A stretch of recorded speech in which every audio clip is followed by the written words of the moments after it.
What's up, everybody? Welcome to Among the Fence. My name is Aaron. Today we're checking out the new album Duel by the progressive metal band Jinjer. This is the fifth studio album from the Ukrainian band. I discovered them when somebody asked me to do a review on their EP album, like double thing of micro and macro, and that's when I fell in love with them. Not just Tatiana's vocals, but also the band's genty style, the drum work and the riffs always amaze me, and the lyrics always manage to be real, at the same time very vulnerable. And I gotta say, I quite liked their last album from 2021, Wallflowers, and I feel like it's pretty underrated. Not many people talk about it. I feel like their experimentation was great. They tried out different sounds and different songwriting techniques, and it all worked really well. And also the mix is absolutely perfect on the album. I'd be daring to say that it's probably their best work, and I really enjoyed Macro and, of course, King of Everything, which are constantly being argued on Reddit on a weekly basis on which one is truly the best album. But personally, I like the direction that they went in on Wallflowers, and it got me really excited for this new album, Duel. And that excitement was justified when they released the single Rogue, which is a song about not playing it safe. It's pretty aggressive musically and lyrically, and I'd say it's one of the heavier songs that they've written. It's insanely chunky with a fat groove. The vocals are very much in your face, and they're pushed pretty freaking hard. It's basically as Meshuggah-y genty as this band gets.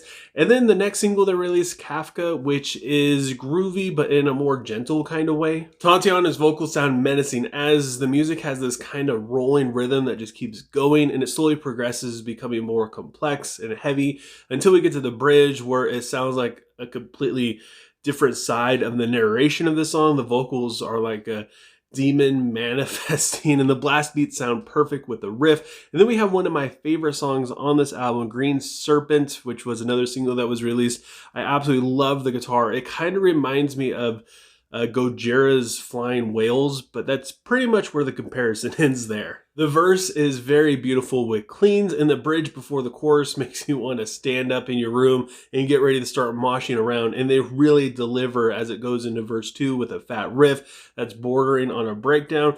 And then if we go back to the opening track of this album, Tantrum, we see that they set this album up really well. If you skip all the singles and just start out with the opening track, it's super technical, especially with the funky bass and the pre-chorus and the chorus, and the verses have some of the best distorted vocals on this record. And the bridge dives a little bit more into the story, and the outro is great with clean vocals, which is slightly more aggressive music. Then we have the song Hedonist, which carries the same kind of sound with a little bit more emphasis on the lead guitar as opposed to the bass lines. The drums in this song are what steal the show for me. They sound so freaking good. The syncopation is addicting, and it really sets the foundation for all the other instruments and the vocals to have a lot of freedom to do whatever they want, and they really do explore that freedom that they have. Then we have the song Tumbleweed, which I absolutely loved. It has almost like a doom metal riff that I enjoyed so much, but honestly I didn't really care that much for the rest of the song. It did feel a little bit more formulaic, especially after hearing all the other songs in the first half of this record. It's still enjoyable, especially the breakdown, but it just was a little bit too predictable, which is kind of a weird thing to say about Jinjer. And then as we move into the back half of this record, we have the song Dark Bile, which kind of falls victim to the same offense. It's just not quite as extreme. They do try out some more different stuff. There's some musical curveballs in there, but otherwise the progression of the song is pretty much the same. If anything, I mostly just like this track for the vocals and the lyrics. It just has the same kind of groovy riff that we've heard on pretty much 3 other songs throughout this record. Then we have the song Fast Draw, which sounds like it took its inspiration from Lamb of God, which I am totally here for. The lyrics even fit the bill.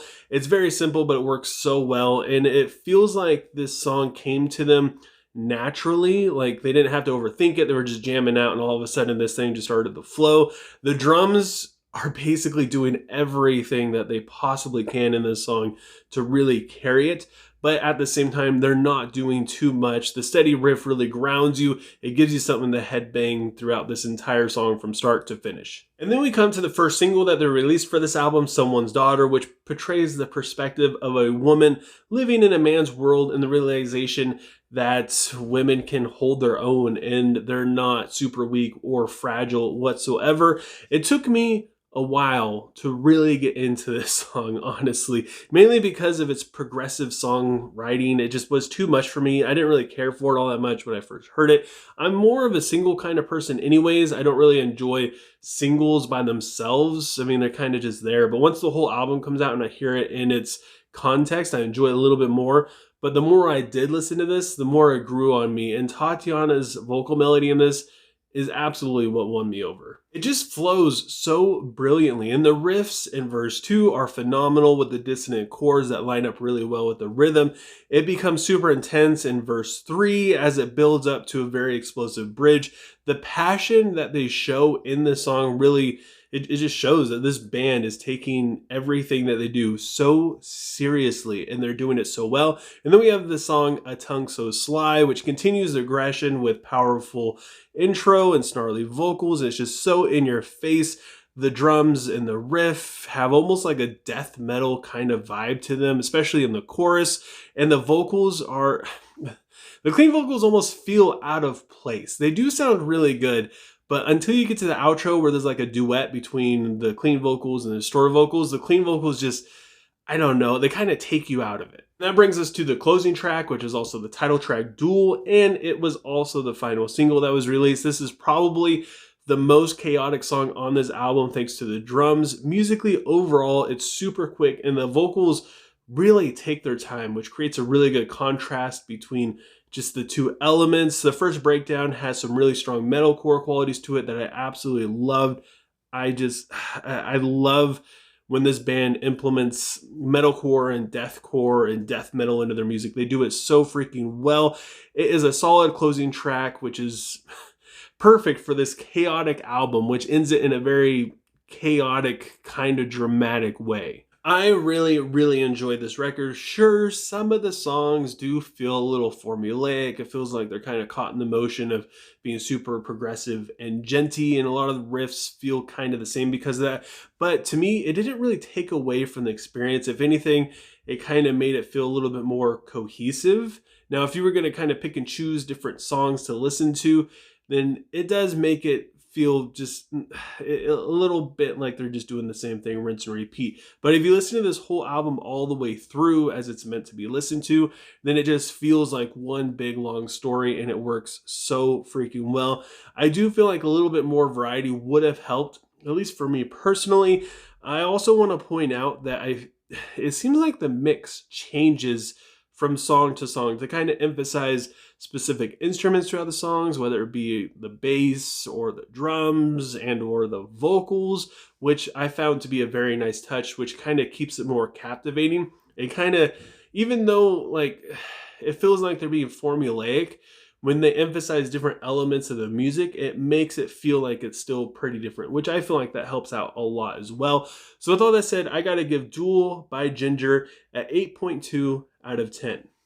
But I want to know what you guys think. Leave a comment below letting me know what you thought of Duel, what you would rate it, what your favorite song is. Also, if you enjoyed this video, don't forget to give it a like. That helps out so much with YouTube's algorithm, and it will also keep my videos popping up in your recommended section. And if you don't want to miss out on any New Music Fridays or any of my future reviews, don't forget to subscribe and ring the bell icon that way you get notifications. And just thank you guys so much for taking time out of your day to listen to me sit here and just talk about music. And I hope you have a good rest of your day or night, whenever you have me watching this, and I will talk to you guys next time.